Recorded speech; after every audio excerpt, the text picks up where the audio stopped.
Bom dia, irmãos. Estamos mais um dia juntos, um domingo, para estudarmos um pouco da palavra de Deus. Esse estudo, irmãos, é um apoio para que você pegue a sua Bíblia, leia o texto que vamos estudar hoje, que é o capítulo 19 de Primeira Reis, e cresça com o Senhor, cresça no prazer, na alegria de conhecer e estudar a sua palavra. Primeira Reis 19, eu vou ler somente os primeiros versículos, que dizem assim: Acabe fez saber a Jezabel tudo quanto Elias havia feito e como matara todos os profetas à espada. Então Jezabel mandou um mensageiro a Elias a dizer-lhe: Façam-me os deuses, como lhe aprouver, se amanhã a esta hora não fizer eu a tua vida como fizeste a cada um deles. Temendo, pois, Elias levantou-se e para salvar a sua vida se foi e chegou a Berseba, que pertence a Judá, e ali deixou o seu moço. Ele, porém, se foi ao deserto, caminho de um dia, e veio e se assentou debaixo de um zimbro, e pediu para si a morte, e disse: Basta, toma agora, ó Senhor, a minha alma, pois não sou melhor do que meus pais. Vamos orar? Pai eterno, essa é a tua palavra, nós somos o teu povo. Fala aos nossos corações, nos ensina aquilo que o Senhor mesmo quer nos ensinar, Pai. E que o teu Espírito Santo inspire a cada um de nós nesse momento, cada um de nós que está ouvindo esse vídeo, que sejamos ministrados por ti, pela tua palavra, pelo teu Espírito, para a honra e glória do teu nome santo. Em nome de Jesus. Amém. Elias, irmãos, ele, pela ordem de Deus, volta a encontrar-se com Acabe para dizer: Olha, vai chover.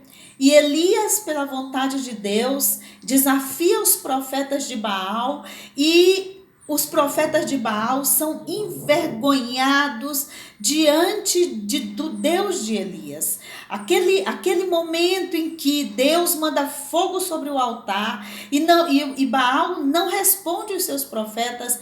Baal é envergonhado, Baal é desmascarado. Deus destrói o Deus daquele povo, Baal.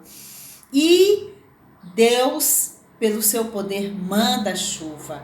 Elias vê tudo isso. Elias vê o povo de Deus aceitando a morte dos profetas de Baal. Os 450 profetas de Baal são mortos, são assassinados.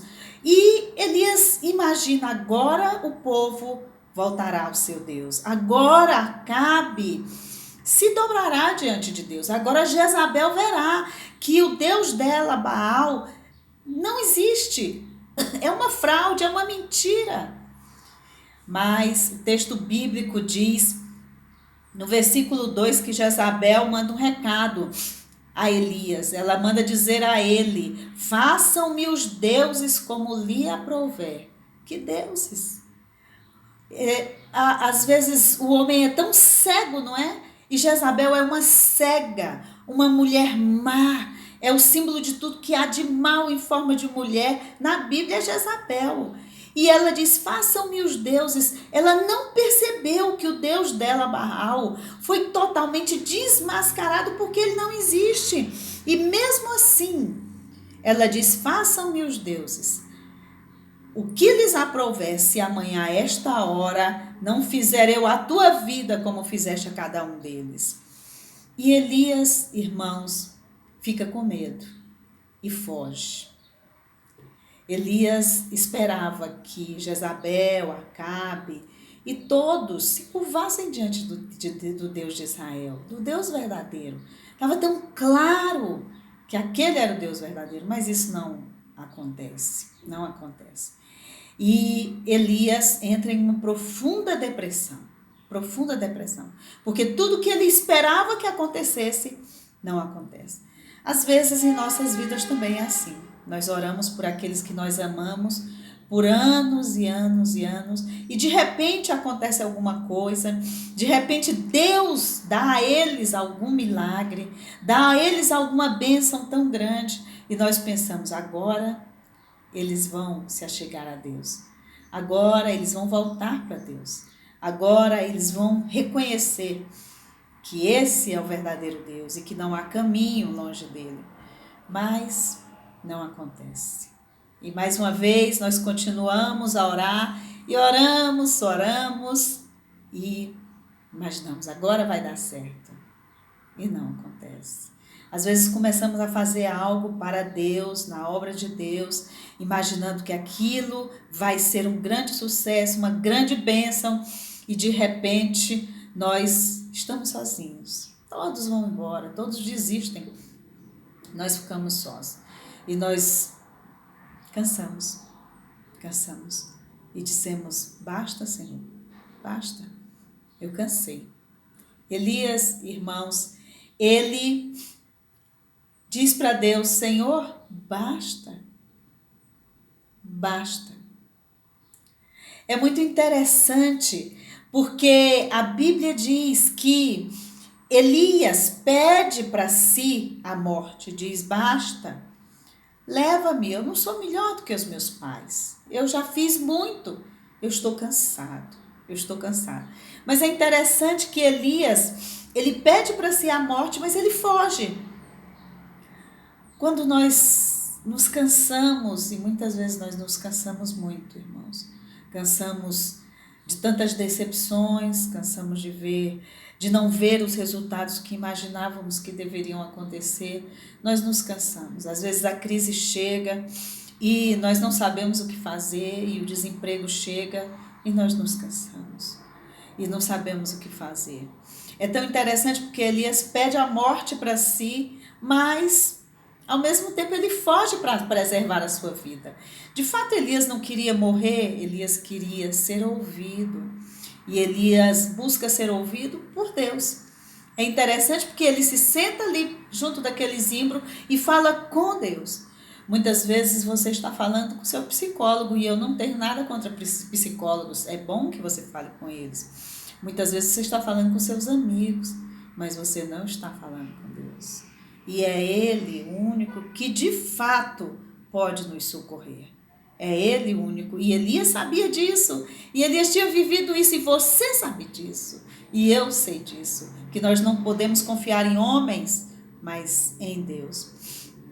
E quando nós estamos assim, muitas vezes nós queremos dormir, não é? E ficar quietos. E a Bíblia diz que Elias dorme. E Deus cuida de Elias. A Bíblia diz que o anjo do Senhor, que é a presença de Deus na vida de Elias, toca em Elias. E Elias come e volta a dormir. E mais uma vez o anjo do Senhor toca em Elias. Elias come e ele diz, agora você precisa caminhar. É uma coisa bem interessante, porque o alimento de Deus dá forças a Elias para andar 40 dias no deserto. O alimento de Deus. Sabe, às vezes, nos piores momentos da nossa vida, o que nós mais precisamos é o que nós menos buscamos, que é a palavra de Deus, o alimento de Deus. É claro que aquele alimento para Elias era o alimento físico, mas podemos pegar essa verdade para nós também. Precisamos do alimento espiritual, porque de fato é o alimento espiritual que nos fortalece a caminhar e a sobreviver em meio às crises, em meio às dificuldades, em meio às lutas, em meio às pandemias. O texto bíblico diz que Elias caminha e ele vai para uma caverna.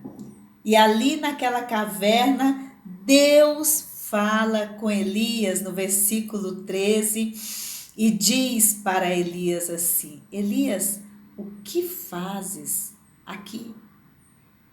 Que coisa interessante, irmãos. Por que Deus não diz para Elias, Elias, o que fazes aí? Por que o que fazes aqui? Porque Deus estava ali com Elias. Eu sei que muitas vezes e nesses dias, muitos de nós temos vivido momentos tão difíceis. Muitos dos irmãos têm perdido familiares, amigos queridos. Muitos têm perdido o emprego e não sabem o que será, como será o seu amanhã. E Deus diz para você assim, o que fazes aqui? Ele está com Elias. Ele não está longe, Elias está aí. Eu estou aqui com você, Elias. O que fazes aqui? Esse é o nosso Deus, irmãos. É o nosso Deus que está conosco no vale da sombra da morte. Ele está conosco. E é tão interessante que um pouco antes nesse texto, na porta daquela caverna, quando Deus diz que vai passar por ali, que vai falar com Elias, vem, irmãos, naquele momento, grande e forte vento, que vem um terremoto, mas Deus estava no cício tranquilo e suave. Naquele momento era tudo que Elias precisava, era de uma voz, um som suave, de quietude, e é assim que Deus fala com Elias. E muitas vezes, irmãos, nós queremos dizer para os nossos irmãos: que é isso? Cadê sua fé? Você não é um crente? Então creia, levanta, faz isso.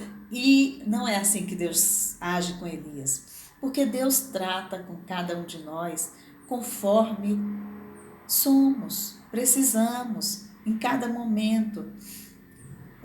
Ele repreende duramente: para trás de mim, Satanás, como ele disse a Pedro.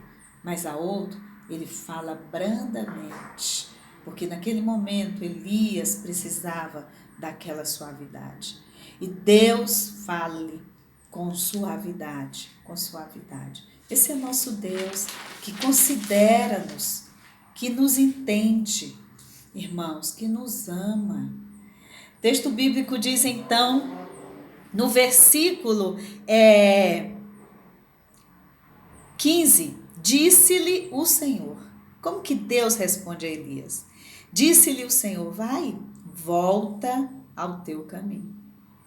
Volta ao teu caminho, Elias, agora. Eu preciso ainda de você. Conto ainda com você, Elias. Então, volta a trabalhar. Você não se tornou inútil porque você duvidou, porque você teve medo, porque você, por um momento, fraquejou. Volta teu caminho. E Deus diz mais para Elias. Deus diz para Elias assim: olha, Elias, e vai lá. E unge Azael, rei da Síria. Unge Nissim, rei de Israel. E Eliseu, como profeta em teu lugar. O que Deus está dizendo para Elias? Elias, eu tenho poder e todas as coisas são feitas conforme a minha vontade. E sou eu que escolho o rei da Síria, sou eu que escolho o rei de Israel, sou eu que escolho o profeta de Israel. E esses homens são definidos por mim como tudo no mundo. Eu sou Deus, Elias, eu sou Deus. Então, Acabe perderá o seu reino por não se dobrar diante de mim. Mas você, quanto a você, volte ao seu caminho. E Deus diz mais a Elias: e Elias, ainda sobraram 7.000 que não se dobraram a Baal. Você não está só, você não está só, meu irmão. Deus sempre tem o seu remanescente, servos fiéis que não são destruídos por causa da crise, que não são destruídos por causa das incertezas do mundo, que não foram destruídos e que não beijaram os deuses do mundo, não abraçaram os deuses do mundo. Volta ao teu caminho, Elias. E Elias, tratado por Deus, alimentado por Deus, fortalecido por Deus, acompanhado por Deus, o versículo 19 diz: partiu, pois, Elias dali. Partiu, pois, Elias dali. Eu não sei como você tem passado por esses dias de pandemia e de crise, mas eu sei de uma coisa: se você buscar tratamento no lugar certo, se você buscar companhia, amor, alimento, o alimento que vem de Deus, o alimento que fortalece o homem a caminhar, que tem que caminhar e por onde tem que passar, então você será o homem, a mulher que Deus quer que você seja e será bênção na vida daqueles que estão ao seu redor e terá alegria e prazer em caminhar com o Senhor. Certamente, Deus não espera que você fique numa cama, prostrado, dormindo por dias a fios. Volta ao teu caminho, meu irmão. Volta ao teu caminho. É isso que Deus quer de cada um de nós. Deus abençoe sua vida, abençoe sua família. Deus use você nesses dias, junto àqueles que precisam de uma mão amiga, de uma palavra de esperança, uma palavra vinda de Deus. Deus lhe dê a sabedoria de buscar alimento e forças na palavra dEle, na companhia dEle, aos pés dEle. Saudade dos irmãos. Eu sigo orando pelos irmãos, orem por mim. Todas as semanas eu tenho colocado cada dia uma família da igreja, uma foto. Ore pelas famílias da igreja. Deus abençoe você.